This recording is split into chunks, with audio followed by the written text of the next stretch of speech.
자, 오늘 사도행전인데 사도행전은 보시는 것처럼 복음서와 서신서 가운데 있는 유일한 역사서라고 보면 되겠습니다. 역사서. 물론 마태, 마가, 누가, 요한복음이 역사를 담고 있지만 예수의 말씀에 관한 복음이 중심이고, 사도행전은 교회가 어떻게 출발했고 어떻게 성장하는가에 대한 히스토리가 쭉 나오고, 그 과정에서 바울이나 요한이나 베드로가 교회를 위해 쓴 편지가 쭉 나오고 있죠. 그래서 전체 구조를 보면 이렇게 좀 글자가 희미한데요. 예.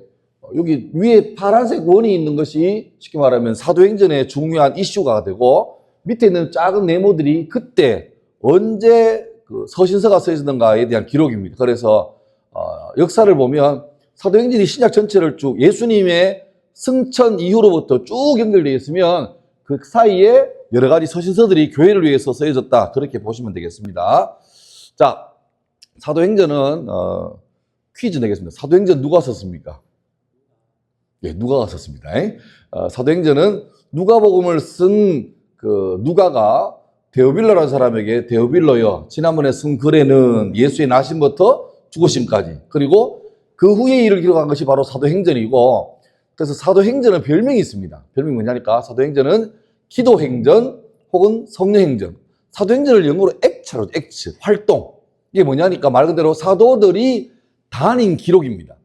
그런데 잘 보면 사도들이 물론 다녔지만, 베드로나 바울 같은 다녔지만, 그 역사를 보면 다닐 때마다 항상 이 사람들이 기도가 중심이 되어 있고, 또 기도할 때마다 성령께서 그 사도들의 앞날을 열어주시는, 그래서 보시면 사도행전에 기도라는 단어가 23번 나오고 성령이라는 단어가 무려 47번 나옵니다. 그러니까 거의 매장마다 기도했더니 성령께서 이렇게 역사하셨다, 그렇게 해서 교회가 이렇게 성장했다, 이렇게 쭉 나오는 거죠. 사도행전은 사도행전 혹은 기도행전 혹은 성령행전, 이렇게 보면 되겠습니다.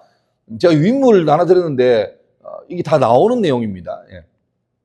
사도행전, Acts of the Apostles, 그러니까 사도들의 행동들, 움직임들, 그런 말이고, 사도행전을 가장 중요하게 여기는 한 요절이 1장 8절이죠. 잘 아시죠? 한번 같이 읽습니다. 시작. 오직 성령이 너에게 임하시면 너희가 권능을 받고 예루살렘과 온 유대와 사마리아와 땅끝까지 이르러 내 증인이 되리라 하시니라. 여기에서 지명이 나오는데, 예루살렘, 온 유대, 사마리아, 땅끝. 사도행전 28장은 예루살렘에서 시작된 복음이 어떻게 유대 지역으로 퍼져나가고, 유대를 넘어서 사마리아까지 퍼져나가고, 사마리아를 넘어서 아예 전 세계로 어떻게 확산되어 가는가를 요 지역 순으로 그리고 시간 순으로 같이 기록되어 있습니다. 그래서 여기 보시면 영어라서 미안합니다. 예, 예루살렘, 그 다음에 유대, 사마리아, 그 다음에 땅끝까지 되어 있고, 인물로 보면 예루살렘에 있을 때 주요 인물은 베드로입니다. 베드로와 제자들. 근데 주로 베드로가 제일 메인이고요. 그다음 잠깐 한 2장 정도 사마리아 지역에 나올 때 잠깐 빌립이라는 집사님이 잠깐 등장하죠. 그리고 그 다음부터 바울이라는 사람이 아예 지도적으로 사도행전 후반부를 쭉 이어나갑니다. 그래서 사도행전에 가장 중요한 두 인물 그러면 베드로와 바울 되겠습니다.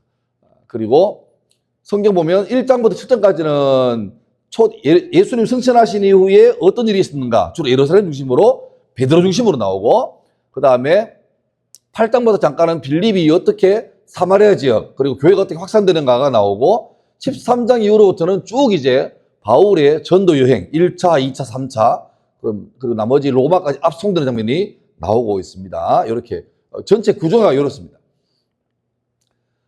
다시 똑같습니다. 인물 중심 베드로, 빌립, 바울. 그다음에 지역은 예루살렘과 유대와 사마리아와 땅끝까지. 그리고 주로 주제는 뭐냐니까 교회죠. 교회가 어떻게 태동됐는가, 그다음에 어떻게 성장하는가, 또 교회가 성장할 때 기존에 했던 어떤 권력층하고 이렇게 방해가 들어와서 박해를 받고 교회가 좀 큰 어려움 당하죠. 그런데 그때서 끝나는 게 아니라 어떻게 교회는 다른 모습으로 성장으로 가다가 어떻게 성숙으로 가는가, 그리고 마지막에는 교회가 어떻게 확장되어 가는가, 이 패턴으로 쭉 나옵니다. 그러니까 사도행전 전체가 다 이런 구조, 아주 간단한 구조가 되겠습니다. 자, 이제 봅시다. 1장부터 7장까지는 예루살렘 중심이고 교회 탄생인데, 예수님께서 부활하시고 이 땅에 며칠 동안 머물렀는지 혹시 아실까요? 40일 동안 부활하신 몸으로 머물러 계시면서 승천하시죠. 승천할 때 몇 사람이 본 게 아니라 여러 사람이 봤을 때 예수님 말합니다. 내가 올라간 그대로 다시 온다. 그리고 내가 지금 아버지께로 가는데 걱정하지 마라. 약속하신 것을 기다리라. 성령입니다. 그래서 그때부터 예수님의 제자들, 사도들, 신도들이 열심히 기도하죠. 기도하다가 일어난 사건이 바로 오순절 성령 강림 사건입니다. 그러니까 보세요. 예수님께서 부활하시고 40일 동안 이 땅에서 나타나셨는데 오순절이 딱 나오니까 오순절. 지금 아까 우리 예배 때 지금 우리가 교회 절기상으로 뭡니까? 사순절이죠. 비슷하죠. 사나 오나. 뒤에 순절이지 않습니까? 저도 이제 목사이자 선생이다 보니까 가르치려 해서 미안합니다. 버릇이라서. 매일마다 나오는 신문을 뭐라 그럽니까? 두 글자로. 매일씩 말고 그냥 매일마다 나오는 신문을 뭐라 그럽니까? 일보. 주마다 나오는 신문은 주보. 월마다 나오는 월보, 뭐 월각 하겠죠? 그러면 열흘마다 나오는 신문은 예? 순보. 그래서 왜 3월 상순, 중순, 하순 할 때 순자가 열입니다. 열. 그래서 오순절 그러면 숫자가 뭐겠습니까? 50. 사순절은 40. 그러니까 사순절이 뭐냐니까 부활절부터 역순으로 해서 40일 전부터 사순절 시작되는 거죠. 그러니까 오순절은 50일째입니다. 그러니까 여기 보면 오순절 날 열심히 모여서 기도하고 있는데 오순절 하는 절기가 됐죠. 그때 하늘에서 바람같이 불같이 갈라지는 성령이 임하시면서 거기 모였던 120명쯤 되는 사람들이 갑자기 방언이 터집니다. 근데 여기서 나오는 방언은 아따따따따 이게 아닙니다. 이거 외국어입니다. 외국어고 이 120명이 우리로 치면은 영어를 배운 적이 없고 스페인어를 배운 적이 없는데 갑자기 120명이 어떤 사람은 스페인어, 포르투갈어, 러시아를 막 하는 거예요. 자기가 일부러 하는 게 아니라 그냥 기도하다가 나온 거죠. 그러니까 깜짝 놀랐던 게 그때 예루살렘에 교포들이 굉장히 많았습니다. 교포들이. 그러니까 우리 치면은 중국 교포, 러시아 교포, 뭐 브라질 교포 다 있었는데 자들은 한국 사람이지만 포르투갈에 살고 러시아 사는데 오랜만에 고국에 왔는데 동네에서 내가 살던 동네에 듣던 말을 막 하는 거예요. 깜짝 놀랐죠. 그래서 신기하다. 근데 보통 예루살렘 사람들은 이 사람이 갑자기 외국을 하니까 처음 듣는 말 하니까 이 사람이 대낮부터 술 취했나 이러면서 그때 베드로가 이 사람아 아직 때가 낮은데 술 먹는 사람이 어딨냐 하면서 쭉 설교를 합니다. 그 설교에 무려 3,000명이 회개하고 교회가 세워지는 거죠. 그게 초대교회 출발입니다. 근데 참고로 보시면 구약에 보면 모든 이스라엘 성인 남자들은 반드시 1년에 3번은 무조건 의무적으로 하나님의 전에 와서 예배하라는 3대 절기가 있는데 그 절기가 바로 유월절, 오순절, 장막절입니다. 근데 요 절기마다 좀 헷갈리게 이름이 몇 개 더 있습니다. 비슷한 이름이 있습니다. 유월절은 5월 다음 6월이 아니고요. 유월, 담을 뛰어넘는다. 패스오버 그거죠. 여러분 기억하시죠? 출애굽할 때 마지막 10번째 재앙, 장자를 죽이기 전에 하나님 말하잖아요. 어린 양을 잡아가지고 문설주에 피를 발라라. 그 밤에 천사가 지나갈 때 피 발린 집은 패스오버 지나가고 안 발린 집은 들어가서 사람이나 짐승이나 첫 소산을 내가 다 없애겠다. 그때 6월절입니다. 6월절. 그래서 히브리 사람들의 이집트의 독립은 갑자기 이루어졌습니다. 그들이 독립운동한 게 아니고 하나님께서 알아서 하신 거죠. 그래서 이 사람들은 6월절이 얼마나 급하게 왔냐니까 이때 6월절 같이 따라오는 절기 이름이 무교절인데 무교는 뭐냐니까 누룩을 넣지 않는 빵입니다. 우리 보통 빵 만들 때 이스트 넣어서 부들부들하게 하는데 안 넣으면 딱딱하지 않습니까? 얼마나 독립이 갑자기 왔냐니까 빵을 발효할 시간도 없는 거예요. 갑자기 그러니까 6월절 절기 지킬 때 사람은 무교병을 먹는데 무교병은 딱딱한 겁니다. 그래서 애들이 묻겠죠. 왜 이런 걸 먹습니까? 하니까 하나님 우리한테 독립을 줬는데 우리가 떡을 발효할 시간도 없이 갑자기 독립을 주셨다. 그래서 그 한 주간 동안 효모를 넣지 않는 떡을 먹습니다. 무교병을 먹는데 그래서 무교절이라고 합니다. 그리고 요때가 첫 이제 수확이 이루어지는 초실절입니다. 초실절. 그래서 여러분 혹시 그 예수님 부활절 말할 때 예수님이 잠자는 자들의 뭐가 됐다라고 합니까? 첫 열매죠, 첫 열매. 첫 열매가 한자로 말하면 초실입니다, 초실. 그러니까 6월절 어린 양, 1년 된 어린 양을 잡는데 저기 출애굽기에서 조건이 있습니다. 양을 잡을 때 뭘 하지 마라 할 줄 아닙니까? 뼈를 꺾지 마라 합니다. 뼈를 꺾지 마라. 그러니까 양을 잡을 때 뼈를 꺾지 말고 어린 양을 잡아라. 근데 그 말 그대로 예수님께서 십자가 달렸을 때 원래 십자가는 너무 잔인한 벌이고 하필 예수님께서 6월절 바로 직전에 돌아가시잖아요. 그래서 목요일 밤에 목요일 저녁에 최후의 만찬하시고 그날 밤에 겟세마네 체포돼 가지고 밤새 불법적으로 재판 받으시고 금요일 아침에 십자가형 판결 땅땅땅 이루어집니다. 그리고 바로 십자가 달리셔가지고 그날 오후 3시에 다 이루었다 하고 돌아가시죠.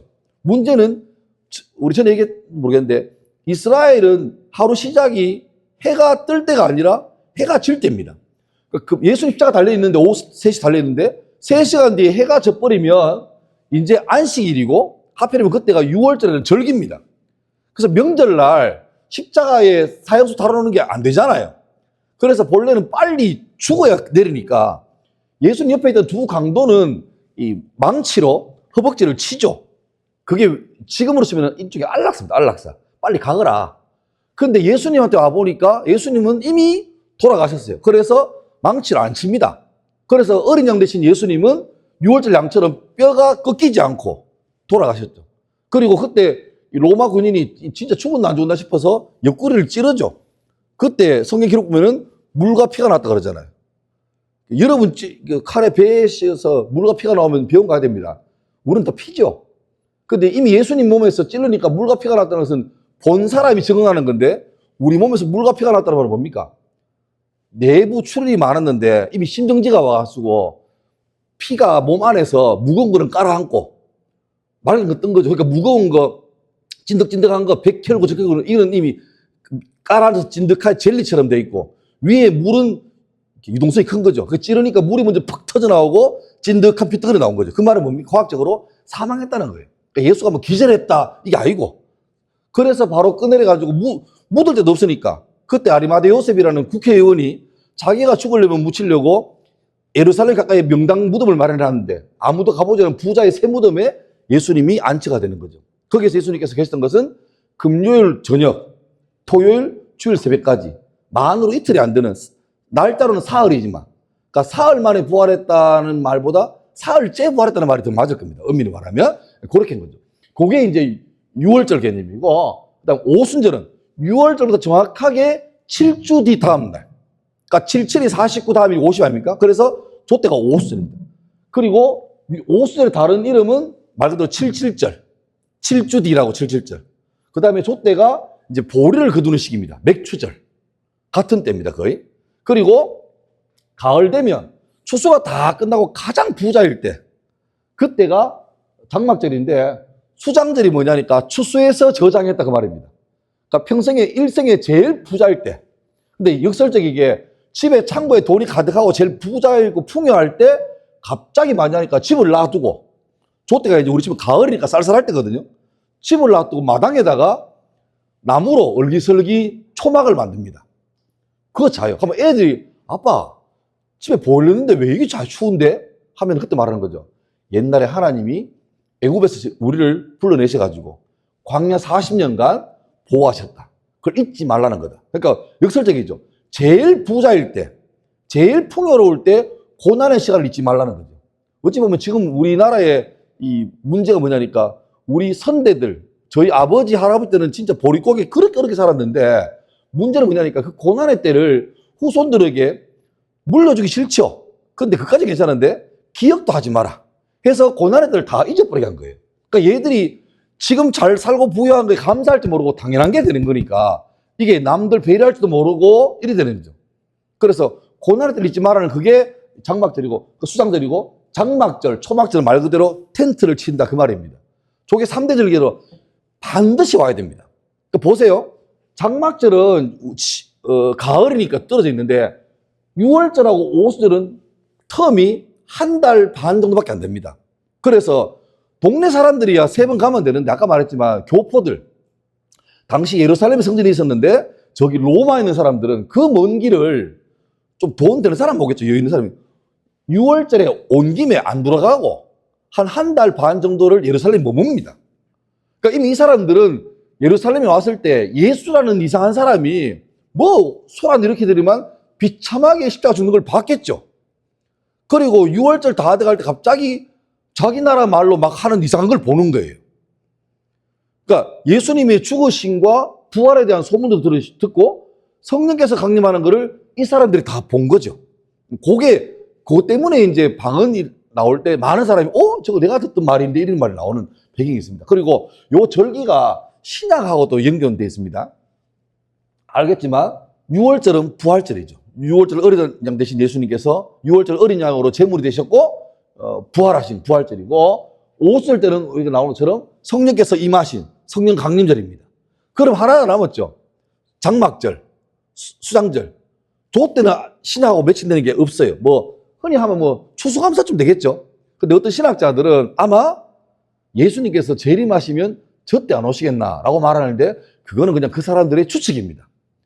제가 말한 거 아닙니다. 그러면 저 이단되기 때문에 그냥 그런 설이 있다는 정도까지만 주시고, 예. 그래서 교회가 탄생하게 되고요. 초대교회는 유무상통했죠. 막 은혜 받고 충만하니까 뭐 일주일에 한 번 교회 오는 게 아니고 수시로 교회 와서 예배하고 또 떡을 떼고 또 교제하고 기도하고 또 교인 중에 그러니까 그 예배나 교제가 의식으로 끝나는 게 아니라 기도하다가 우리 교인 중에 누가 하나가 좀 어렵다 그러면 어떡합니까? 교인들 십실반으로 다 도와주는 거예요. 그러니까 이게 나와 너가 아니라 우리가 되는 거죠. 성령 안에서 참 하나가 되는 거고 참고 지나갔다. 저기 방언 역사 저게 뭐냐 하니까 여러분 노아가 바벨탑 기억나시죠? 창세기 때 보면 홍수 지난 다음에 하나님께서 무지개 주시면서 야 다시는 죄 짓지 말고 내 물로 심판 안 할게 걱정하지 마라. 이 무지개 볼 때마다 우리 옛날에 실수를 기억하고 다시 하나님께 버티면 안 돼? 이래 했는데 사람들이 그 말을 못 믿는 거예요. 또 주님 마음 돌변해가지고 갑자기 때리 뭉하노 이래가지고 우리끼리 자구책을 만들자. 그래서 하늘에 닿는 큰 탑을 만들고 비상 때 땅끝까지 보일 정도로 거기서 비상해가지고 이 성에 다 오면 하나님이 또 물로 때려봐야 우리 피하면 된다. 주님 물로 안 한다 그랬는데 얘들 물로 한다고 믿어버린 거죠. 그래서 바벨탑을 샀는데 진도가 잘 나가요. 바벨탑이란 말은 탑이 아니고 영어에 보면 그 포트리스입니다. 요새 성체죠 성체. 그러니까 어떤 주님이 환란을 줘도 우리가 버텨낸다. 그러니까 하나님께 엄밀히 말하면 대항하는 거죠. 그때 하나님께서 이런 말 합니다. 우리가 내려가서 한번 보자. 일을 잘해요. 그러니까 왜 하겠노 하다가 간단하게 그들의 언어를 흩어버립니다. 그래서 갑자기 벽 돌려주세요 하니까 밑에서 what? 이라고 막 말이 안 되는 거예요. 결국 공사가 멈춰지고 말 맞는 사람에게 흩어져 버리는 거죠. 그래서 바벨이란 말은 혼돈, 흩어짐이란 말입니다. 그 성경에 바벨과 비슷한 나라 이름 하나 나오죠. 바벨론. 역시 그 말도 마찬가지입니다. 혼돈입니다. 그러니까 엄밀히 말하면 바벨이나 바벨론은 역사상 계속해서 하나님을 대항하는 상징으로 나옵니다. 그러니까 하나님을 거역할 때 언어가 흩어져 버리고 분열돼 버립니다. 그런데 하나님의 뜻에 맞게 기도하고 성령께서 임하시니까 흩어졌던 언어가 회복된 역사가 있는 거죠. 그러니까 요거는 사건이지만 장차 우리가 주님 품에 안겼을 때 천국이 어떤 것인가에 대한 샘플입니다. 걱정하지 마세요. 예수님은 유대인이고 히브리어를 쓰시고 아람어 쓰시는데 내가 가지고 예수님 하면 갑자기 막 달리다쿰 이런 말 골치 아프잖아요. 그때는 회복되는 거예요. 회복되는 거예요. 그때는 뭐 나이도 언어도 인종도 차별 없이 다 되는 거죠. 그걸 보여주시는 사건이라고 보면 되겠습니다. 그 다음에 이거 좀 무서운 사건인데 초대교회가 너무너무 잘 되니까 뭐 헌신도 심하게 하는 건데 그때 요셉이라는 한 사람이 자기가 가진 그 소유를 팔아가서 교회에다가 기부한 거죠. 귀한 데 쓰시라고. 그래서 요셉이 얼마나 사람을 잘 보듬고 하는지 별명이 생겼는데 그 별명이 바로 바나바입니다. 바나바. 예수님 대신에 풀려난 죄인 이름은 바나바고 야는 바나바고 헷갈리면 안 됩니다. 바나바 뜻이 뭐냐니까 위로의 아들 그 말입니다. 저분은 너무너무 마음 편하다. 그러니까 요즘 치면은 뭐 교회 장로님 같은 그런 분이죠. 어른이죠, 어른. 근데 이 바나바가 그렇게 헌신해가지고 갑자기 온 교인에게 참 바나바 저분 너무 귀하다 이러니까 그 예루살렘 교회 다니던 부부가 있었는데 아나니아하고 삽비라, 저는 이제 아집사 삽집사 하는데 이 부부들이 쿵짝이 잘 맞아요. 그래서 여보 좀 있으면 뭐 장로 선거 있는데 니도 하나 해야 되겠나 해가지고 뭐 했냐니까 아나니아 삽비라가 좋은 마음으로 자기 재산을 팔았습니다. 바나바처럼 하려고. 근데 이제 이것도 제 내피셜입니다. 팔고 보니까 빵값이 너무 오른 거예요. 자기는 3억 생각했는데 한 5억이 나왔어요. 그럼 심란하죠. 야, 본래 3억 생각했는데 5억 나와서 이거 다 줘야 되나? 아니면 본래 했던 것만큼 줄까? 근데 부부가 또 국제 맞아가 본래 우리 3억 생각했으니까 3억 하고 5억은 이번에 차 하나 바꾸고 그럽시다. 둘이 맞았죠. 그래가지고 얼마를 자기가 이렇게 딱 해놓고 약간을 가져갔는데 그때 베드로가 이제 아나니아가 남자한테 먼저 갔죠. 아마 삽집사님 미장 갔는가 봐요. 먼저 갔는데 베드로에게 베드로 뭐 선생님 목사님 제가 이번에 저도 바나바처럼 크게 헌신해서 교회 이거 좀 하고 싶다 하니까 본래 아나니아의 기대는 베드로가 아이고 감사합니다. 우리 교회에서 너무 좋다 이럴 줄 알았는데 갑자기 베드로가 인상을 빡 쓰니만 이게 다가 이러면 너무하죠. 받으시는 분이 받으면 되지 뭘 이 다가 말고 물어요. 근데 그래서 아나니아가 순간 뜨끔했겠죠. 근데 그게 타이밍이에요. 그때 끝내면 되는데 움찔하는 사이에 예 답니다 이랬죠. 그때 베드로가 괜히 무슨 말 합니다. 주의 영을 속인다고 하니까 그 즉시로 바로 아나니아가 영혼과 육체가 분리돼 버립니다. 즉사해 버립니다. 그 교회에 있던 청년들이 아나니아 죽은 그 아내를 둘러매고 가서 장례를 지내고 옵니다. 그런데 그 타이밍에 미장 같은 삽비라 집사가 이제 와가지고 베드로 와가지고 목사님 우리 안에서 못 봤습니까? 하니까 또 묻죠 베드로가 이게 다 맞나? 어머 신랑한테 말 못 들었어요. 맞아요. 네 신랑 메고 갔던 사람이 오고 있다. 그래서 하루아침에 몇 시간 차로 아나니아 삽비라 어떻게 보면 교회에 헌신하려고 했던 이 두 사람이 갑자기 즉사해 버립니다. 그래서 둘이 가다 하루 한 날 몇 시간 차 두고 장례 지내죠. 여러분 만약에 다음 주에 누가 할까요? 이재기 목사가 헌금 앞에 있으면서 헌금할 집사님마다 이게 다 합니까? 진정한 11조가 맞습니까? 그렇겠는데 옆에 둘이 누워있다. 둘이 누워가면 정신이 없어요. 그럼 여러분 동심교회가 부흥이 될까요? 부흥이 안 될까요? 그 소문나겠죠. 야 저기서 사람 죽인다. 이딴 교회 다 나갑니다. 그런데 놀랍게도 초대교회는요 그렇습니다. 오히려 더 부흥합니다. 근데 우리 생각에 아니 물론 약간의 그 삥땅한 거는 이해가 되지만 주님이 너무 차라리 안 하는 사람을 때리든지 한다고 한 사람을 왜 그렇게 더구나 그럼 뭐 피부에 뭐 염증이 생기든지 이러면 되는데 왜 죽입니까? 너무 세지 않습니까? 근데 잘 보면 성경에서 센 게 나오는 게 몇 번 나옵니다. 봅시다. 오늘 마침 우리 목사님 설교하고 내가 들으면서 이야 이게 목사님 내하고 통했나 싶던데 아담 하와가 그 사과 하나 먹었다고 그게 뭐 그래 큰일을 하고 영원토록 대대의 저주를 내리시고 그 다음에 아간이라는 사람 들어보셨습니까? 여리고 전투할 때 여리고 뺑뺑 돌다가 와 하지 않습니까? 그때 어떤 것도 취하지 마라 했는데 아간이라는 군인이 여리고 무너진 데 가서 보다가 보니까 진도 모피가 태그도 안 뗀 세게 있는 거예요. 한 4천만 원짜리. 그러고 요새 그 값이 얼마인데 1kg짜리 골드바가 있는 건데 요게 태우기 아까워가지고 이거는 자원 낭비다 해가지고 살짝 집에 가져와가지고 뜨끔했던지 묻어놨습니다. 아무도 몰라요. 근데 여리고 친 다음에 아이라고 짝매하는 성인인데 거기 치다가 박살이 나죠. 그래서 요수아가 놀래가 주님 와 가십니까? 하니까 너희 중에 내 말을 어긴 놈이 있다. 찾아라. 그래서 제비를 뽑는데 그 지파가 뽑혔고 가문이 뽑혔고 가족이 뽑혔고 마지막에 아간이 딱 뽑힙니다.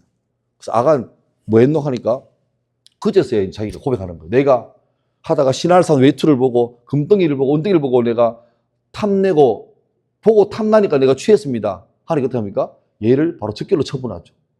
그래서 막 그냥 그대로 죽여버립니다. 그런 것도 나오고 또 나답과 아비후는 그 아론의 아들 아닙니까? 제사장 명문 가문의 아들이고 제사장 이어받을 사람인데 아들이 약간 좀 농땡입니다. 하나님께서 지정하신 아는 엉뚱한 식으로 하다가 불에 타 죽어버립니다. 그리고 오늘 봤던 안에서 우사도 다윗이 법궤를 가지고 예루살렘 성전에 들어오는데 원래 법궤는 이제 제사장들 어깨에 메고 와야 되거든요. 근데 뭐 이자분들이 몰라도 술에 싣고 이렇게 옵니다. 오다가 우사가 옆에서 이게 좀 같이 있는 사람인데 소가 막 오프로드에서 덜덜거리니까 법궤가 떨어지려고 그래요. 그럼 아무 생각 없이 본능적으로 법궤를 잡죠. 잡으니까 바로 그 자리에서 즉사해버립니다. 그래서 다윗이 너무 놀래가지고 아이고 법궤 안 오길란다 하고 가버립니다.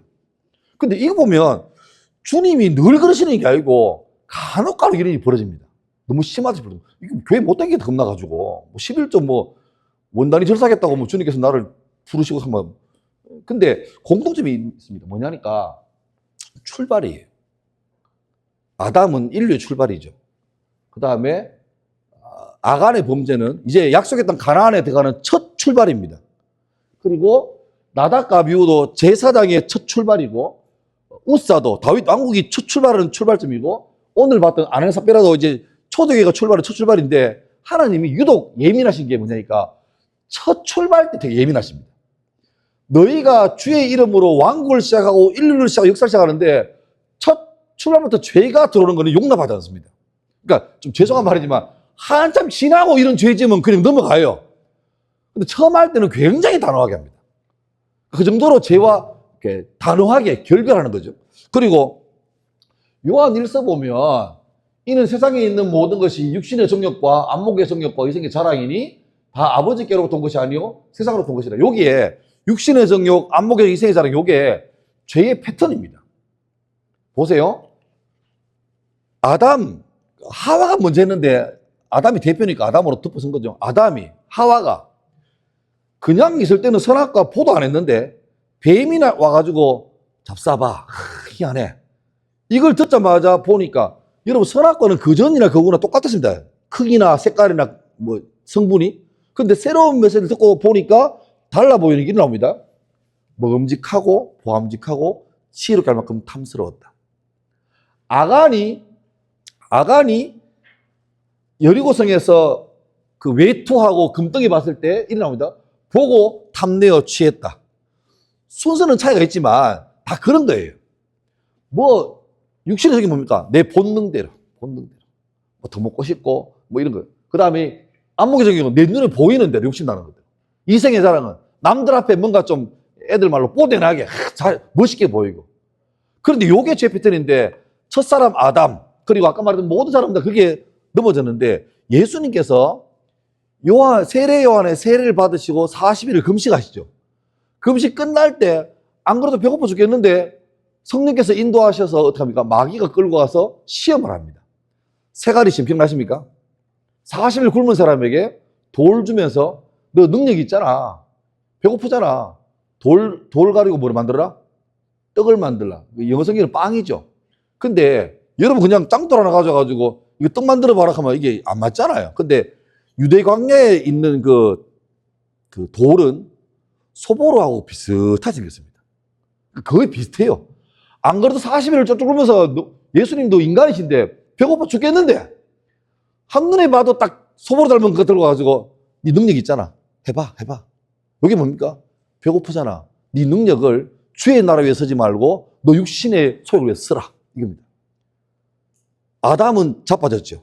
아간도 자빠졌는데 예수님은 그러니까 사람이 떡으로만 살 게 아니요 주의 말씀으로 살아. 두 번째는 천하만국의 영광을 보여주면서 절해라. 보여주면서 절해라. 그럼 내가 네 영광을 줄게. 세 번째는 높은 성전으로 가서 뭐하라 합니까? 뛰어내리라. 예루살렘 성전은 예루살렘에서 제일 사람들이 많은 곳입니다.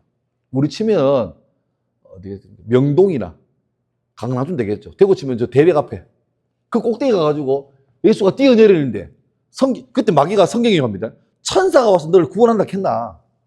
예수님 시절만 뛰어내리는데 천사가 와서 싹 해주면 요즘 애들 인스타에 틱톡에 라이브로 난리가 납니다. 예수님 바로 그 다음날 아침마당 출연해야 되고 그죠? 또 육신이 나가야 됩니다. 그럼 뭐가 되는 거죠? 스타가 되는 거죠. 구원 어렵게 하지 말고 쉽게 해라. 유명해져가지고 인플루언서 돼가지고 얘들아 날 믿으라 구원 될 거라. 그거 편하지. 뭐 그래 십자가 지고 난리를 지기노. 고난 필요 없다. 바로 가라. 마귀는 아담 때부터 지금까지 똑같이 우리에게 육신의 정욕, 안목의 정욕, 이생의 자랑, 하고 싶은 대로 해, 보고 싶은 대로 봐, 땡긴 대로 다 살아. 그게 좋은 거야. 뭘 그렇게 교회도 매주 가노. 그냥 생각나면 가고 죄지면 가고 적적할 때 가. 이리 성탄절에 가고 부활절에 가면 되지. 뭐 그래 매주 가노. 편하게 살라. 그래서 기독교들이 내 절 부러워하잖아요. 절은 1년에 한두 번 가는데 참 부럽다 하고 막 그렇게 만드는 거예요. 그러니까 그게 편해 보이고 좋아 보이지만 그래 가면 어떡합니까? 다 망하는 거죠. 그게 자, 그다음에 교회가 막 부흥되니까 어려운 분도 많고 그래서 특별히 이제 과부들, 남편 없이 어렵게 사는 사람들 도와줘야 되는데 문제는 뭐냐니까 워낙 교인이 갑자기 막 교회가 커지니까 도와주는데 좀 이렇게 운영이 잘 안 돼요. 알고 보니까 본래 그 동네에 히브리파 과부가 있고 또 헬라파 과부가 있는데 약간 문화적인 차이인지 언어적인 차이인지 몰라도 이 헬라파 과부 안 그래도 좀 눈치 보이고 그런데 이 사람이 빠지는 거예요. 그래서 이미 이마에 나가지고 뭐 참 교회도 사람 차별하네, 사랑이 없네 이 일이 벌어진 거죠. 그때 긴급 회의합니다. 어떻게 하냐니까 사도들이 모여가지고 쉽게 말하면 목사들이 모여가지고 우리가 전문도 아닌데 우리가 이게 잘 못 은사가 이게 아닌데 이것도 하고 저것도 하려고 하니까 다 놓치니까 그러니까 여기 전문가들을 세워서 운영을 맡기자. 그러니까 소위 말해서 은사대로 운영하자. 해서 아주 믿음도 좋고 그건 기본이죠. 믿음 좋고 정직하고 이쪽 분야에 좀 재능 있는 사람을 따로 7명을 세웁니다. 그게 뭐죠? 그게 집사입니다. 집사. 우리가 아는 집사님 2분 계시죠? 스테반 집사님하고 빌립 집사님하고. 근데 그 집사들 보면 우리나라는 그냥 이름이 되지만 보면 전부 다 헬라식 이름입니다. 그러니까 이런 거죠. 제자들은 다 유대인 아닙니까? 그러니까 자기들이 기본이고 자기 갑이고 자기 동네예요. 그런데 중요한 미션을 과감하게 포기해버리고 헬라파 사람들에게 넘겨버립니다. 그리고 뭐 합니까? 유명한 말 하죠. 우리는 오로지 기도하는 일과 말씀 사역에 힘쓰리라. 그러니까 목회자가 사도들은 본래 사도가 해야 될 본인의 일에 집중하겠다. 이게 사고한다는 겁니다. 그래서 우리 교회 시스템이 목사가 있고 장로가 있고 집사가 있고 권사가 있잖아요. 근데 그 중에서 성경적으로 이게 그러니까 우리 흔히 말하는 집사가 2개잖아요. 서리 집사하고 안수 집사죠. 그러니까 안수 집사는 말 그대로 안수받아 세우는 집사입니다. 다른 말로 장립 집사. 그런데 엄밀히 말하면 성경 말하면 그 사람들만 집사예요. 오리지널이고. 그러면 저는 뭡니까? 서리사라는 말 들어봤는데 이게 국어로 틀린 말이죠. 집사 서리가 맞습니다. 국무총리 서리지 서리 국무총리가 말을 했거든요. 근데 교회는 일반화돼 버렸는데 쉽게 말하면 그 사람은 안수집사 장로는 한번 받으면 그게 계속 가는 거죠. 근데 집사는 뭡니까? 1년 재계약입니다. 네, 해마다 임명하는 거예요. 집사 서리 집사는. 네, 그렇게 하고. 근데 그게 계급은 아닙니다. 진짜 계급, 내 계도, 그 계급 맞죠? 근데 아닙니다. 그래서 왜 그러냐니까 일반적으로 교회 오면 뭐로 시작합니까? 성도로 시작하죠. 그러다가 몇 년 댕기면 교회에서 집사 임명하죠. 서리 집사. 그리고 열심히 잘하면 어느 순간 돼가지고 장립 집사가 되고 그 다음에 장로가 되고 이래 되는데 좀 도발적인 말입니다만은 한 번씩은 교회에서 서리 집사 중에서 안수 집사 건너뛰고 바로 장로 되는 분도 나와줘야 됩니다.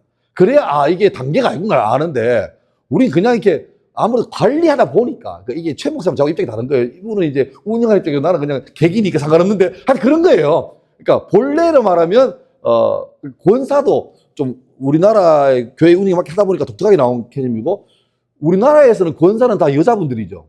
근데 교단 따라서 남자분도 있습니다. 우리 잘 아는 권사님 중에 누가 있냐니까 옛날에 왜 신바람 황수관 박사 이분도 권사였거든요. 근데 웃기는 게 한국에서 장로교가 매이다 보니까 어디 가서 황수관 권사입니다 하니까 남자가 권사하라고 이단을 이렇게 해가지고 이 양반이 너무 그래가 나중에 뭐 장로로 자기도 뭐 옮겨 탔다는데 하여튼 좀 독특해요. 독특한데 하여튼 그런 식인데 요것도 보면 은사를 맞게. 근데 재밌는 사실은 알겠지만 스테반 집사가 구제 전부가겠습니까? 그러니까 지금 우리 뭐 교회에서 재정하고 운영의 중심이 장립사가 되는 건데 그래서 어떻게 보면 장립사보다 장로가 더 많아도 이상하지 않습니다. 엄밀히 말하면. 그러니까 장립사를 많이 쓸 필요가 없어요. 성대로 말하면. 이 사람은 재정부에 있는 분들만 이런 거죠. 정치고. 근데 스테반 집사님이 집사인데 뒤에 사도행 7장에 보면 한 장 전체가 스테반 집사의 설교입니다. 그 설교가 베드로 설교한테 안 쳐져요. 굉장하신 분이죠. 굉장하신 분이죠. 여기 있는 집사님들은 각성하시고 나도 스테반 같은 사람이 되기 위해서 열심히 하시기 바랍니다. 예. 그 다음에 아까 나도 스테반이 설교하는데 이상해요. 베드로가 3장에 설교할 때는 이런 말이다. 성도들이 마음에 도전이 되니까 회개합니다. 근데 스테반 때는 스테반 설교하니까 이 사람들이 마음에 받치니까 뭡니까? 이를 갈아요. 같은 마음에 오는 건 똑같은데 다른 반응이죠. 그래서 스테반은 어떻게 합니까? 바로 죽여버리죠. 근데 죽여버리는데 그 순간에 예수님께서 스테반을 환영하는 장면을 보고 일납니다. 짱들이 날아서 막 치는데 스테반이 주님 보니까 얼굴이 환해가 순교하죠. 최초의 순교자가 스테반 집사입니다. 베드로도 아니고, 그러니까 목사도 아니고 집사님이 첫 순교자인 거예요.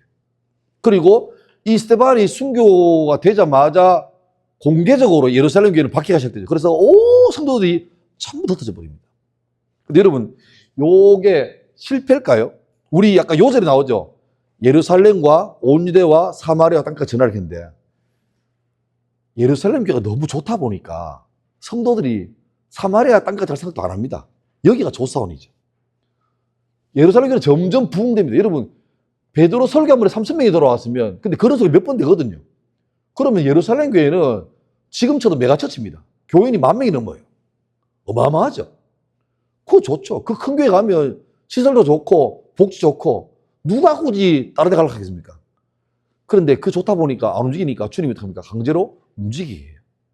스테반을 딱 때리니까 전부 다 겁이 나가지고 다 도망가 버립니다. 그러니까 말로 할 때 들으기 제일 나은데 버티면 얻어맞고 결과적으로 주님은 손해 안 봅니다. 주님 말씀이 이루어지는데 문제는 내가 순종해서 주님의 배에 올라타면 나도 그저 함께 가는데 괜히 내 생각으로 버티고 있다가는 박살나게 터지고 기어코 순종을 하게 되어 있습니다. 여러분 그런 말이에요.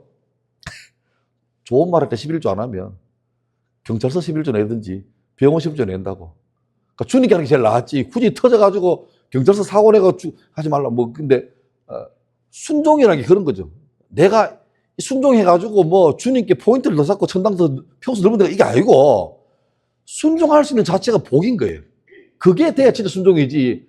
내가 이러면 교회 지분이 커지겠지. 그 순종은 자기는 고생해도 주님께서 안 하시고 결과적으로 교회를 유익하게 하는 게 아닌 거죠. 그러니까 순종의 그 본 마음은 감사 그리고 자발적인 헌신 그게 돼야 진짜 교회가 건강하게 되는 거고 주의 말씀은 반드시 이루어진다 이렇게 보시면 되겠습니다. 그래서 다 흩어졌는데 웃기죠. 그 성도들이 왜 흩어집니까? 예루살렘에서 예수 믿으면 죽인다 하니까 살려고 도망갔어요. 그러면 그 동네 갔으면 입 닫고 살아야 되는데 마음속에 불이 있으니까 못 참아요. 사마리아 처음 가가지고 성도들이 웬일입니까? 그러니까 전학 때문에 이사 왔죠. 이렇게 사는데 동네 사람한테 전도하고 싶어 죽겠어요. 전도하면 걸리니까 하면 안 되는데 계속 하고 싶어. 그래서 아니다. 참 뭔데? 내가 할 말이 있는데 안 할란다? 위험하다. 해라! 예수 하나? 이래 되는 거예요. 그러니까 흩어졌으면 입 닫고 살아야 되는데 결국 거기 가서 흩어진 사람들이 다 동네마다 전부 다 전도하고 돌아다닙니다. 그러니까 기어코 주의 말씀이 이루어지는 거죠. 그때 필립이 나와가지고 사마리아는 알겠지만 예루살렘하고는 막 등지고 사는 사이 안 좋은 데인데 필립이 사마리아 가서 전도를 시작하니까 사마리아 그 도시가 큰 기쁨이 있더라. 그리고 한 번은 에티오피아의 여왕의 아주 핵심 참모, 우리 지금 장관쯤 되는 사람이 예배하는 사람인데 왔다가 내려가는데 필립이 만나죠. 성령 인도로 만나가지고 말을 하니까 이사야 성경을 보는데 봐도 뭔지 모르겠다. 그래서 필립이 그래서 풀어주고 바로 그 자리에서 세례를 베풉니다. 베풀고 보내가죠. 그런 일이 벌어지는 거죠. 그리고 더 나아가서 이때 이제 점점 예수 믿는 사람이 퍼지니까 기존에 있는 바리새인들이 난리가 났습니다. 이거 사이비가 퍼진다. 그래서 그때 젊은 인재 중에 참 똑똑한 인재 바울. 여러분 사울 바울이 같은 이름 아닙니까? 참고로 바울의 지파가 어딘지 혹시 아십니까? 바울은 베냐민 지파입니다. 베냐민 지파. 근데 바울의 다른 이름이 사울 아닙니까? 이스라엘 초대 왕이 사울이죠. 사울도 베냐민 지파입니다. 그러니까 베냐민 지파는 제일 작은 지파인데 야들은 우리는 혈통 있는 지파라는 자부심이 되게 있었습니다. 예.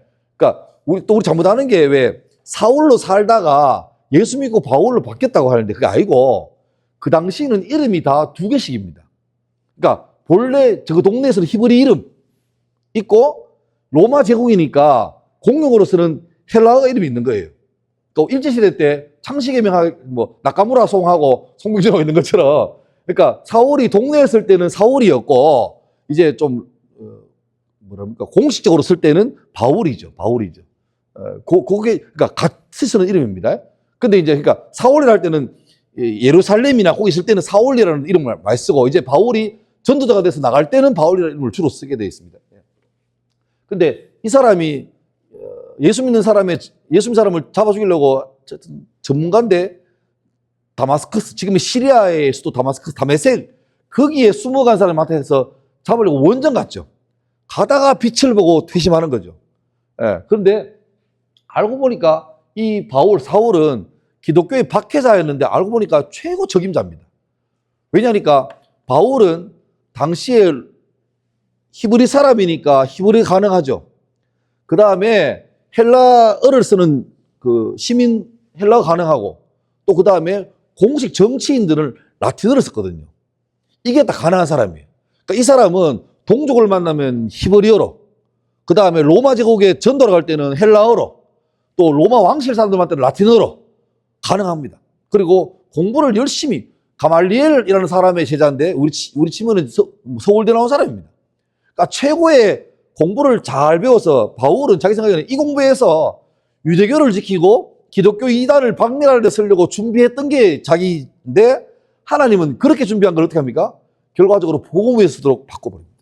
그래서 바울 서신이 신약성의 절반인데 이거는 논리적으로도 누구한테도 안 쳐집니다. 왜? 배운 사람이니까. 베드로 성경을 쓰죠.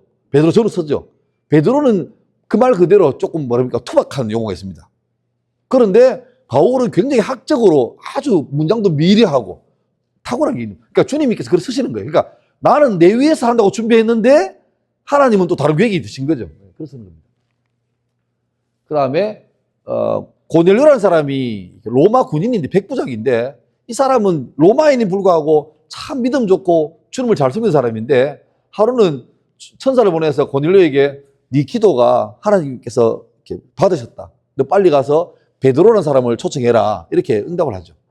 근데 그 타이밍에 베드로가 옥상에서 기도하는데 갑자기 환상 가운데 그림이 나오죠. 보자기에 쭉 내려오는데 보자기 구약 율법에서 먹을 수 있는 정한 음식이 있고 못 먹는 게 있습니다. 그러니까 소고기는 먹죠. 돼지고기는 못 먹습니다. 그리고 뭐 고기 중에도 비늘 없는 거는 못 먹고 있는 거는 먹고 이런 게 있는데 레위기에서 부정하다고 나오는 그 동물들 세트로 베드로에게 쭉 내려가지고 야야 잡사봐. 그러니까 베드로가 아이고 저는 이 손도 안 냅니다. 아이고 저는 목사라서 순대 안 먹습니다. 이런 거예요. 다시 에이 잡사봐. 아이고 저 안 먹습니다. 마지막에 합니까? 주님께서 내가 정하다 한 걸 네가 부정하다 하지 마라. 그 베드로가 뭔 소리고?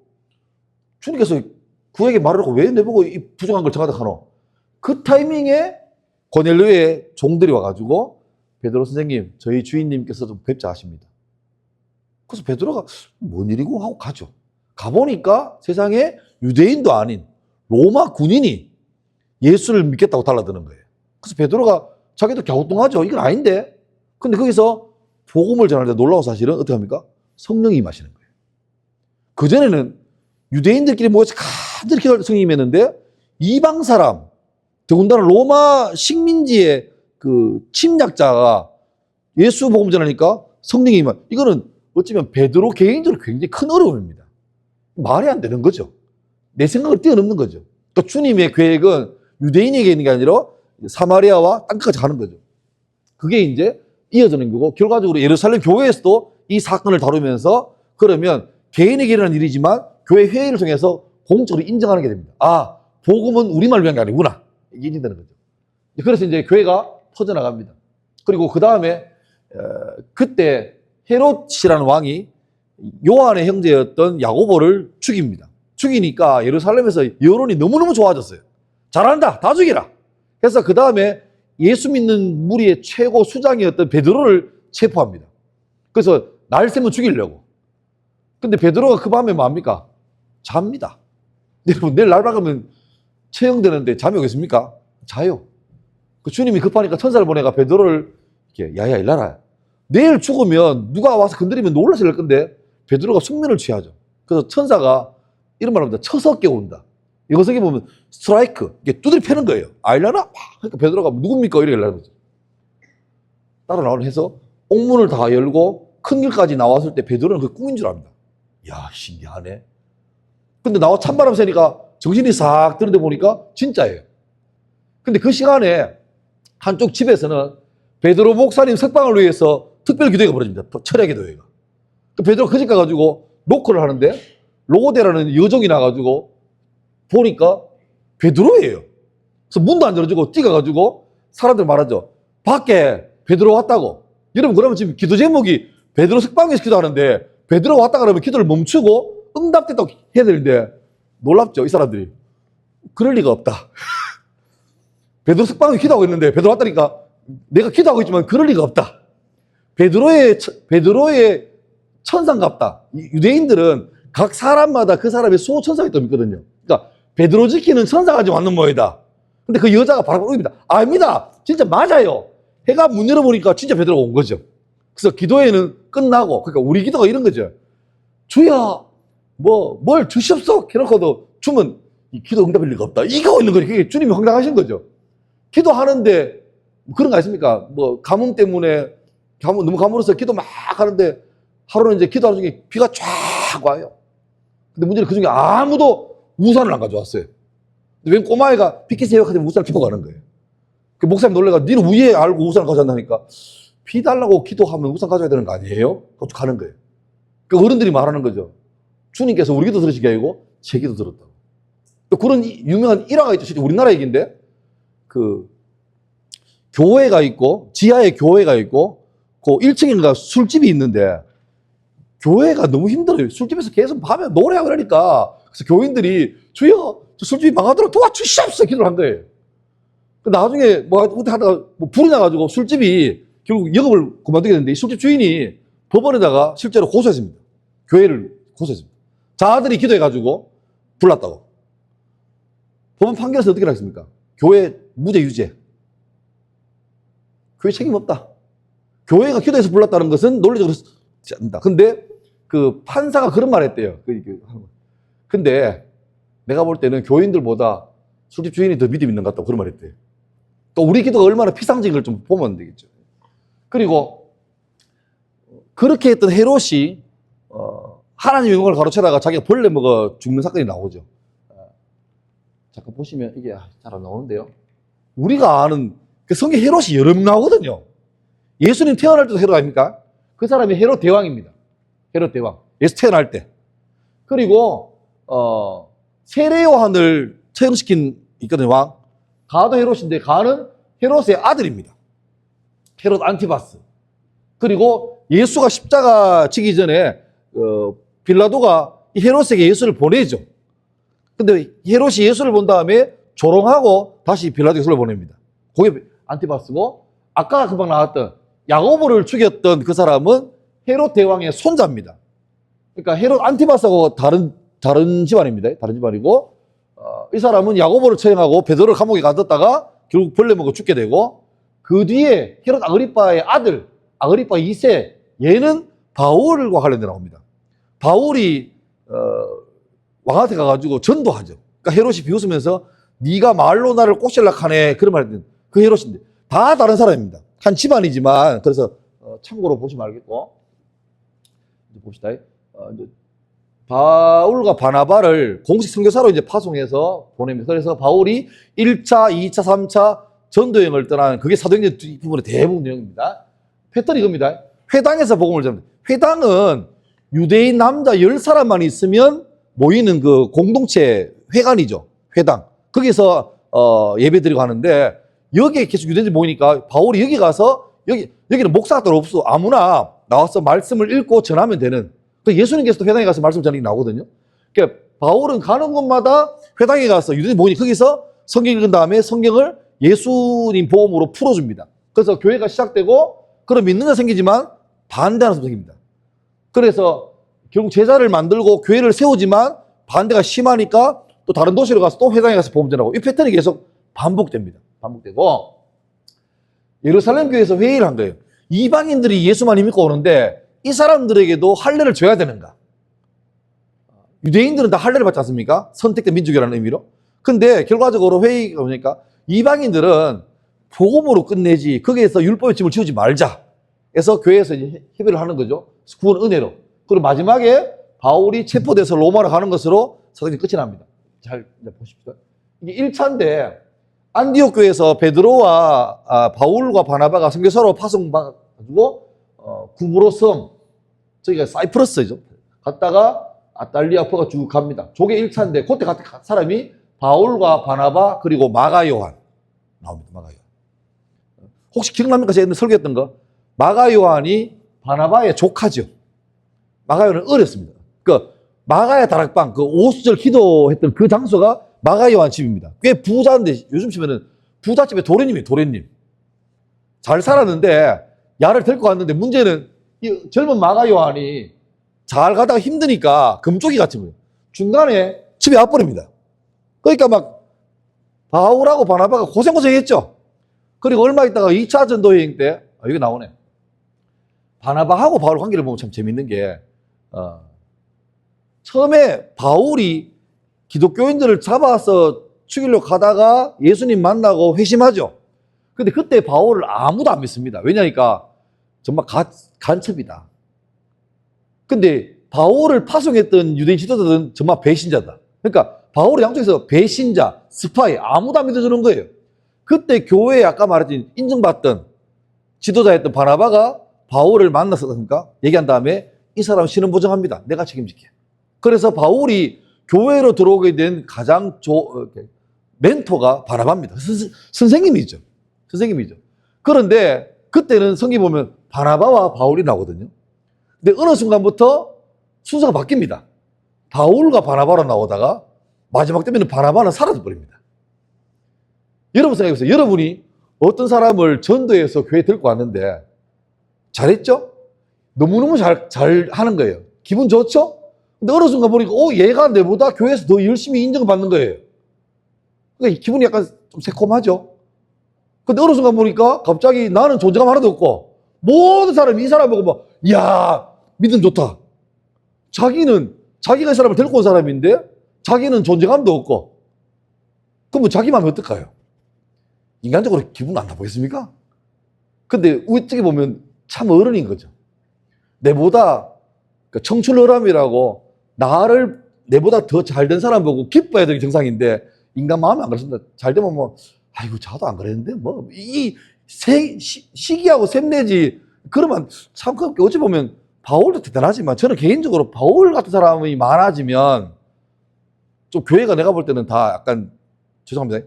자기 잘나만 사는 것 같고 교회가 온화하고 건강을 하면 바나바 같은 사람 대단한 사람인데 안 드러내고 알고 보니까 지금 날고 계는 사람 전부 다 저런 바나바 덕분에 전부 다 잘된 사람이죠. 그래서 교회 가면 양육 코스 할 때 주로 바나바라는 말씀입니다. 이름 없이 빛 없이 섬겨주고 내보다 잘 되는 걸 기뻐해주고 그러려면 좀 우리가 좀 더 커야 되는데 하여튼 이 바울과 바나바가 결정적으로 이렇게 갈라서는 중요한 시점이 바로 1차 전도 여행 때 마가 요한 때문에 그렇습니다. 그래서 결국 2차 때는 여러분 아시겠지만 바울이 다시 갈락하는데 바울이 바나바와 같이 갈락고 짐 챙기는데 그때 바나바가 말하죠.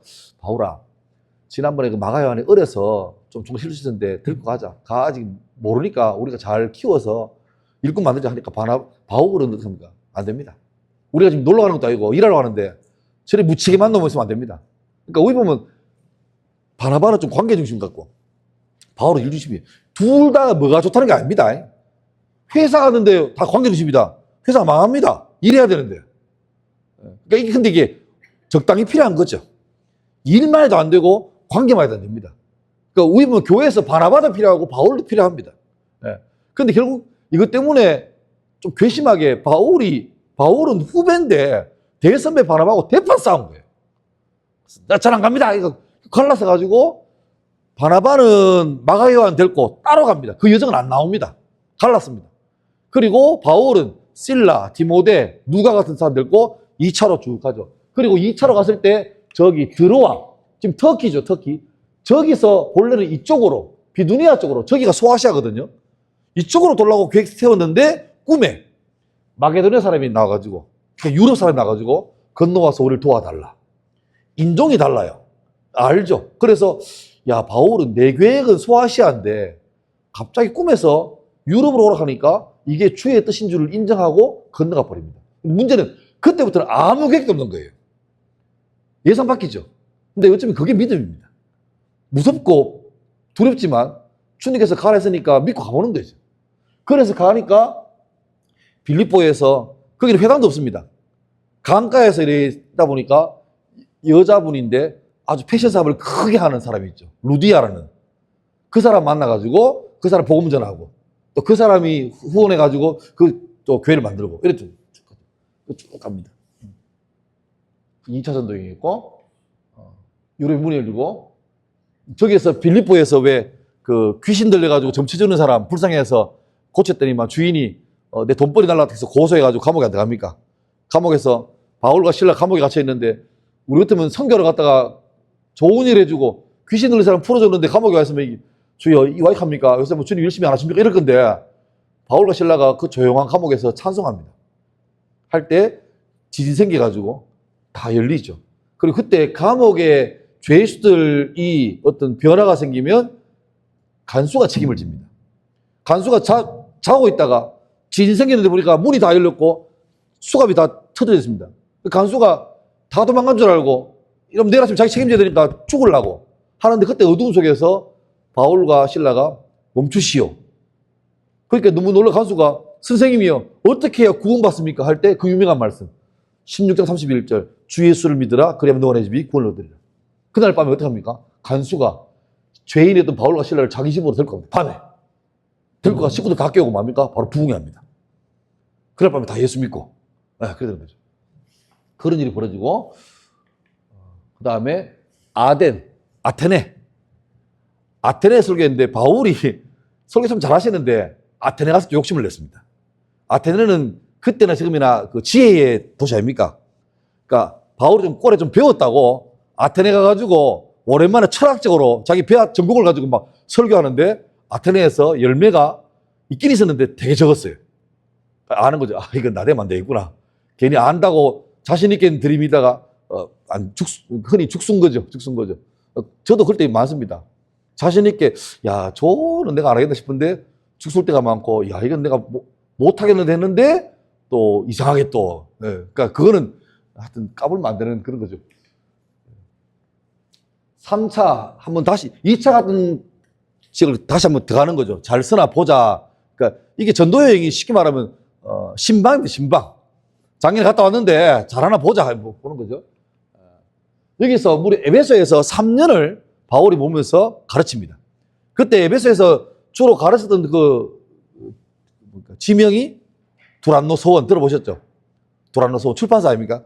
두란노 서원이라는 곳에서 바울이 주로 많이 가르쳤고 그래서 제가 지금 이 프로 이름을 동심서원이라고 지었는데 계속 주보에는 성경 공부라고 나오는 그런 비참한 현실입니다.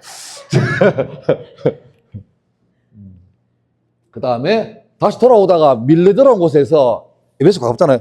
에베소 교회 장로들을 부릅니다. 불러서 바울 나갑니다. 내가 이제 예루살렘 올라가면 다시는 못 오십다. 죽을 것 같다. 순교할 것 같다. 그래서 밀레드에서 에베소 장로 불러가지고 그들과 작별합니다. 장로들이 그럼 가지 마세요. 안 가면 안 됩니까? 그러니까 주님 부르실 때 가야지. 하고 이제 헤어지고 오죠. 오고 예루살렘에 와서 이제 이미 바울이 워낙 유명하다 보니까 가는 곳마다 난립니다. 근데 이런 일이 있습니다. 예루살렘 체포가 되는데 좀 작죠. 이겁니다. 예루살렘에서 막 로마 식민지니까 함부로 못 하잖아요. 그러니까 로마에게 고소하는 거예요. 얘가 우리 질서를 다 흐트리고 있다. 하니까 천부장, 1000명의 군인을 책임지는 꽤 높은 군인이 예수님을 체포해가지고 도대체 뭔 죄인가 해서 공개적으로 말해보라 하는데 하다 보니까 쉽게 말하면 천부장은 관리가 귀찮으니까 골치 아픈 놈 이거 하나 몇 대 두드려 패고 입 닫아라 조용해라 이래가 끝내려고 하는데 천부장이 막 바울을 해서 야 이 사람 좀 두드려 패 곤장 100대 때려 이러는데 그때 바울이 말하죠. 너희가 로마 시민된 자를 죄도 정하지 않고 체리질할 수 있느냐. 이 말에 천부장은 심장이 덜렁 내려왔습니다. 바울은 로마 시민권자거든요. 그러니까 히브리 사람인데 태어나면서부터 시민권을 가져온 그 조상들이 뭐 잘했겠죠. 그러니까 대단한 사람입니다. 그 천부장이 놀래가지고 나는 시민권을 돈 주고 겨우 샀다. 니는 그러니까 나는 태어나면서부터 시민권자다. 그러니까 벌벌 뜹니다. 큰일 났다. 왜냐니까 시민권자들은 황제 직할입니다. 그러니까 얘를 손댔다가는 태어나면서부터 귀족을 손댔다가는 자기가 날아가는 거예요. 그래서 천부장이 벌벌 끼면서 미안하다. 내가 뭐 실수했다. 이렇게 하는 거죠. 그리고 그 다음 장 보면 군중들이 꽉 모여 있는데 보니까 바울이 보니까 이 중에 한 절반이 바리새인이고 절반이 사두개인인데 하나같이 기독교를 싫어하잖아요. 그래서 막 바울 죽여라 할 때 바울이 지혜롭게 대처합니다. 여러분들 내가 이렇게 고난받고 논란되는 이유가 하나밖에 없다. 나는 죽은 자의 부활을 가르치다가 이 고난 당한다. 우리 첫 시간 기억납니까? 바리새인, 사두개인. 바리새인은 낙향한 선비 같은 겁니다. 권력에서 밀려났어. 이 사람들은 구약을 철저히 믿고 부활을 믿고 천국을 믿고 천사를 믿어요. 사두개인은 지금 잘 살아요. 그래서 이 사람들 권력자니까 지금이 좋은 거지 내세 필요 없는 거예요. 부활 그런 거 없다. 천사 죽은 자의 부활 다 거짓말이다. 바울이 기가 막히게 나는 바리새인인데 내가 죽은 자의 부활 때문에 이 고난 당한다니까 갑자기 거기 있는 바리새인들이 죄 없네 이래 된 거예요. 그 사두개인들은 뭔 소리 하노 죄인이다. 갑자기 바울이 아니라 거대한 두 군중이 싸움 붙은 거예요. 그래서 그때 이 바울의 신변 보호를 위해서 군인들이 바울을 따로 데리고 빼내죠. 그리고 그래서 끝나야 되는데 바울이 괜히 한 말을 합니다. 25장 보면 재판을 쭉 하는데 갑자기 바울이 그러니까 나는 가이사에게 상소한다. 가이사가 누굽니까? 시저 로마 황제. 로마 시민권자의 가장 큰 특권이 뭐냐니까 황제에게 재판받을 권리가 있습니다. 그러니까 지금 동네에서 쉽게 말하면 지방법원에서 뭐 바리새인, 사두개인 나와서 제가 죄 있니, 죄 없니 하고 막 백부장, 천부장이 심판을 하는데 바울은 너가 재판 필요 없다. 멈추고 나는 가이사에게 받겠다. 그 말 나오는 순간에 모든 재판은 다 중지입니다. 그리고 그 책임자들은 이 로마 시민권자가 가이사 앞에 가서 정당한 재판을 받을 수 있도록 모든 조건을 배려해야 됩니다. 그러니까 지금은 요전까지는 바울이 죄수죠. 죄수. 미결수죠. 그런데 갑자기 요 말 하는 순간에 자기를 관리 감독하고 박해하던 군인들이 바울의 보디가드가 돼가지고 로마까지 압송을 해야 되는 거예요. 압송이라기보다도 이 바울을 보호해가지고 바울을 죽이려는 수많은 자기들이 많은데 이 사람들 다 물리쳐줘야 됩니다. 그러니까 바울이 참 자기의 출신을 잘 이용하는 거죠. 이런 말 합니다. 내가 배웠던 모든 학문들 나는 분토처럼 여긴다고 말했는데 그게 버리는 게 아니고 잘 쓰는 거예요. 배운 학문도 쓰고 신문도 쓰고 다 쓰는 거예요. 그래서 예루살렘에서 갑자기 배를 타고 로마까지 가야 되는데 가는데 그레테 섬에서 정박했다 가야 되는데 그때 바울이 말합니다. 이번 항해 안 쉽겠는데 좀 이따 가자 하니까 그 관리인이 뭔 죄수가 말이 많나 가자. 이 전문가들을 쎄버렸다. 가는데 지중해에서 유라굴로라는 폭풍 만나가지고 며칠 동안 배가 막 가죠. 나중에는 살려고 막 짐을 다 던지고 막 할 때 그때 바울이 말합니다. 걱정하지 마라. 우리 중에 아무도 안 죽는다. 가다가 배가 어느 모로톱에 걸리면서 배가 부서지게 되니까 그때 그 사람들이 부서진 배의 그 합판을 끌어안고 막 바다로 가로 헤엄쳐갈 때 군인들이 저 죄수 도망가면 우리 책임져야 되니까 죽입시다. 할 때 바울이 또 말리죠. 죽이지 마라. 아무도 안 죽고 도망간다. 그때 벌써 이 배의 선주들이 바울을 믿기 시작합니다. 바울 말 듣자. 해서 멜리데 섬으로 올라가요. 다. 올라가서 그 원주민들이 맞아주는데 추우니까 불 때리는데 그 장작더미를 불에 집어넣으니까 장작더미 안에 뱀들이 있다가 불 때리니까 놀라가지고 와가지고 바울을 물어버리죠. 독사들이. 그때 주민들이 말합니다. 저 양반은 바다에서 폭풍 가운데 구원받았지만 얼마나 큰 죄인이면 여기서 뱀이 물려 죽냐. 근데 바울이 물렸는데 아무 일 없죠. 뱀 물고 이렇게 뜯어내가 불에 던진 다음에 가만히 있어요. 나중에 주민들이 놀래가지고 뭐 합니까? 바울하고 그 누구 신라입니까? 와가지고 이 사람은 스스여 흠에다 합니다. 스스가 제우스입니다. 그러니까 갑자기 죄인 하다가 안 죽으니까 이분은 신이다 이러거든요. 거기서 바울이 멜레스 전도하고 그러다 로마까지 가서 28장 보면 로마까지 가가지고 간 걸로 딱 끝냅니다. 그 다음 일은 안 나오죠. 근데 로마서 15장 보면 이런 말 합니다. 내가 이 일을 다 마쳐 열매를 그들에게 확장한 후에 너희에게 들렀다가 서바나로 가리라. 서바나가 지금으로 치면 지명이 어딘지 아십니까? 스페인입니다. 그러니까 바울은 로마에서 순교했습니다. 순교했는데 그 다음 기록은 안 나오지만 저기서 끝냈을까? 아니면 더 갔을까? 그런 의미는 있죠. 결말 사도행전 28장까지 끝날 때 아까 말했지만 찝찝하게 끝납니다. 죽은 것도 안 나오고 로마까지 도착해서 이제 곧 가이사를 뵐 정도까지 갔다가 딱 끝납니다. 열린 결말이죠. 그래서 여러분 그 말 들었습니까? 액트 29. 사도행전 28장까지 끝났는데 29장은 뭐냐니까 이제 우리한테 주는 거예요. 너는 어떻게 살래? 바울이 이렇게 살다가 했는데 이제 너는 어떻게 살래? 아까 말했지만 사도행전은 별명이 기도행전, 성령행전입니다. 그러면 성령 지금도 계시고 우리도 기도하는 사람인데 그럼 우리는 바울의 발자취를 이어서 어떻게 살까? 그리고 교회는 교회의 에너지가 관리, 유지로 가버리면 결국 쇠퇴합니다. 교회는 선교와 전도, 나눔, 섬김으로 가야 건강해지고 생존을 위해서 조직을 위한 조직으로 남지 말고 사역을 위한 조직으로 가야 됩니다. 어쩌면 동신교도 마찬가지죠. 이 교회가 더 건강해지고 주님께서 인정하실 만한 교회가 되려면 존재를 위한 조직이 아니라 있어야 될 존재 이유가 있는 사역이 있는 교회가 돼야 되고 뭔 사역할지는 그건 다 우리가 같이 기도하면서 고민해봐야 될 문제 같습니다. 자 이제 마무리하겠습니다. 그 사도행전이 딱 28장까지 있어가지고 우리가 사조 아닙니까 보통? 딱 맞는데 문제가 생겼습니다. 3월달에 5주라요. 그래가지고 사조하고 나면 그 다음 한 주가 빕니다. 그래서 아까 내가 밥 먹을 때 목사님도 얘기하다가 그러면 4월 첫 주, 저 때가 이제 고난 한 주간 부활절이거든요. 그럼 그때 한 주간 동안 매일마다 성경을 읽어야 하는 걸 주지 않는 고문을 하자. 말씀 읽고 싶은데요. 읽지 마세요. 하여튼 일단 이렇게 진행하고 그 다음 어때 좀 보겠습니다. 예. 사도행전은 좀 재밌습니다. 역사라서 재밌고 좀 관건은 이제 4월 달입니다. 4월 달에 바울 서신 양도 많고 뭐가 뭔지 모르는 내용이 수두룩한데 잘 준비해 보겠습니다. 혹시 뭐 질문 있으시면